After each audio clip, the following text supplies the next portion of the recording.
Welcome back to the channel. Part 2 of the piston machining. We're going to be machining the tail end of the piston in this video, so let's get going. Well, here's our rough casting, just to use as an example of what we're going to be doing today.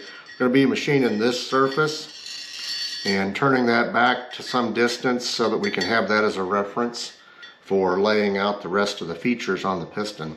We're also going to turn this inside diameter here on the tail end of the piston, and the reason that's there is so that we can put a tailstock support in there. I'm sure that's what they used it for in the factory, so that's what we're going to use it for. So those two operations are what we're going to be doing in this video. Here's the piston chucked up on the surface we machined in the first video.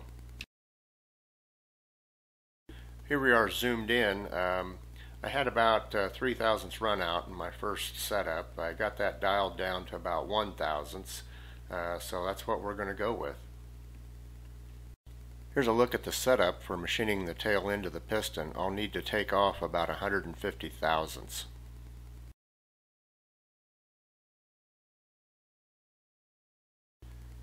Here we are making some chips, taking some light passes, about 25/1000 a pass. This casting's a little hard on the end from cooling a little quicker, probably just because it's thin. This dimension is pretty critical. It's what I'm going to base the rest of the dimensions of the piston off of, so I want to get it right.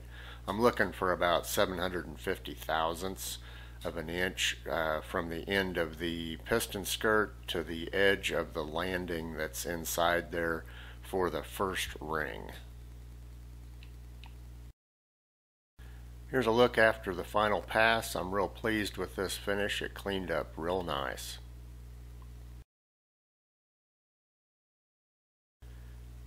Here we are using the boring bar to machine the inside diameter of that skirt. I'm just going to clean it up. It's not a real critical dimension. It's just for the tailstock support.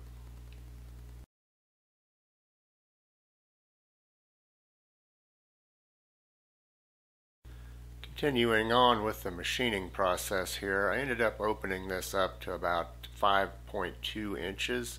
Took about 200/1000 material to get it to clean up real nice. It was kind of rough, and those castings, they have a rind on them that is sand and grit and porous material, and it's got gas bubbles in it and stuff, so it's not real consistent. So I always overcast my size when I cast, and that gives me enough material to work with, and it also compensates for shrinkage. Cast iron shrinks at 5%, so you want to be sure and cast your parts a little big, because if you don't, you'll end up with a part that is too small to machine.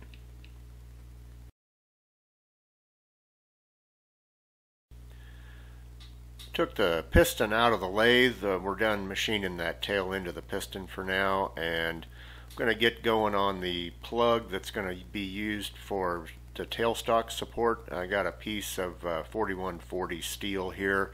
It's about 6 inches in diameter, and I'm just making a pass here on this surface to get it down somewhere below the 6 inches nominal that the piston is going to be.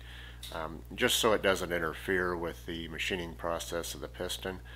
And so the dimension's not real critical here, but I'll take it down a couple 100/1000 and then go with that.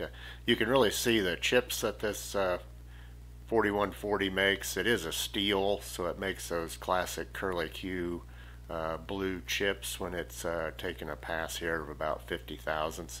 It's real nice to watch. Cast iron, gray cast, which is what this piston is made out of, does not do that. It's just the wrong grain structure for it, and it just kind of machines with flakes, and the flakes are about twice as big as coarse ground table pepper. Ductile cast iron will make some chips, but certainly not like this 4140 makes. Moving on to machining the step shoulder that will go inside of the piston on that surface that we machined with the boring bar. Looking for a really good fit on this. I'd like to have 1/2 thousandths fit. I certainly don't want any play in the setup. So 1/2 thousandths is what I'm shooting for, and I'm just turning a shoulder that's about 1/2 inch long. Should be plenty of surface for that jig to use.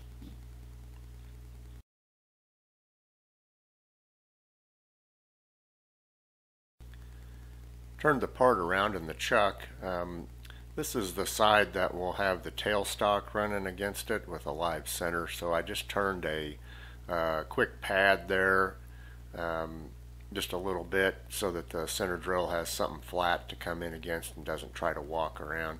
And I'm just going to put a center drill hole in it, and that's the last operation for this plug. One side note, this whole video, the lathe speed has been 94 revolutions per minute on all the work. A little different wrap-up format for this video. I went with pictures. I could just zoom in a little better with the cameras I have. So real pleased with this piston surface. You can see the ring groove land in there on the inside. Also the machined surfaces that we did in this video. Real pleased with how this one turned out. Moving on to the tailstock support piece that we made, you can see that step there that goes inside the piston. I got a really good fit on that. I did nail the 1/2 thousandths that I wanted for sure. I had to actually deburr it before it would go in the piston. So that is just wonderful. I'm really pleased with that fit, and that crown is not a crown at all. It's flat because of the GoPro cameras. Moving on here, you can see how that fits in the tail end of the piston.